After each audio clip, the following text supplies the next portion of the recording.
Thiruvananthapuram Vembayam കൊപ്പത്ത് KSRTC bus കടയിലേക്ക് ഇടിച്ചു കയറി ഒരാൾ മരിച്ചു. ബൈക്ക് യാത്രികനായ വെമ്പായം കൊഞ്ചിറ സ്വദേശി 56-കാരനായ ജയചന്ദ്രനാണ് മരിച്ചത്. ബസ് ബൈക്കിൽ ഇടിച്ച ശേഷം സമീപത്തുള്ള കടയ്ക്കകത്തേക്ക് ഇടിച്ചു കയറുകയായിരുന്നു.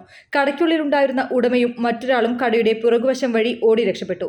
അപകടത്തിൽ നിരവധി പേർക്ക് പരിക്കേറ്റു. പരിക്കേറ്റവരെ സമീപത്തെ ആശുപത്രികളിൽ പ്രവേശിപ്പിച്ചു. 2 ഇരുചക്ര വാഹനങ്ങളിലും ബസ് ഇടിച്ചു.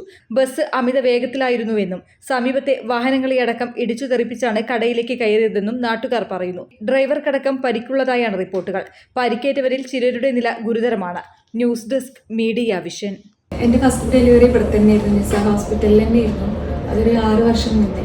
അപ്പം അത് സാധാരണ ഒരു നോർമൽ ഡെലിവറി ആയിരുന്നു. പക്ഷെ അതിന് സാധാരണ പെയിൻ അത്ര സഹിക്കണ ആളല്ല.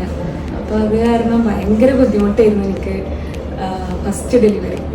സെക്കൻഡ് പ്രഗ്നൻ്റ് ആയപ്പോൾ ഞാൻ വിചാരിച്ചിരുന്ന എപ്പിഡ്യൂറൽ ഒരു നല്ലൊരു ചോയ്സ് ആയിരിക്കും. അപ്പോഴാണ് ഞാൻ അറിഞ്ഞത് നിസാർ ഹോസ്പിറ്റലിൽ എപ്പിഡ്യൂറലുള്ളൊരു കാര്യം. അപ്പോൾ പിന്നെ ഞാനും ഹസ്ബൻഡും കൂടി അങ്ങനെ തീരുമാനമെടുത്തു. ഞാൻ എടുത്ത തീരുമാനം വളരെ കറക്റ്റായിരുന്നു എന്ന് എനിക്ക് പിന്നെ എൻ്റെ ഡെലിവറി കഴിഞ്ഞപ്പോൾ തോന്നി. കാരണം ഞാൻ ഒന്നും അറിഞ്ഞില്ല. ആദ്യത്തെ എൻ്റെ ഡെലിവറി ഞാൻ ഒരുപാട് പെയിന് സഹിച്ചിരുന്നു.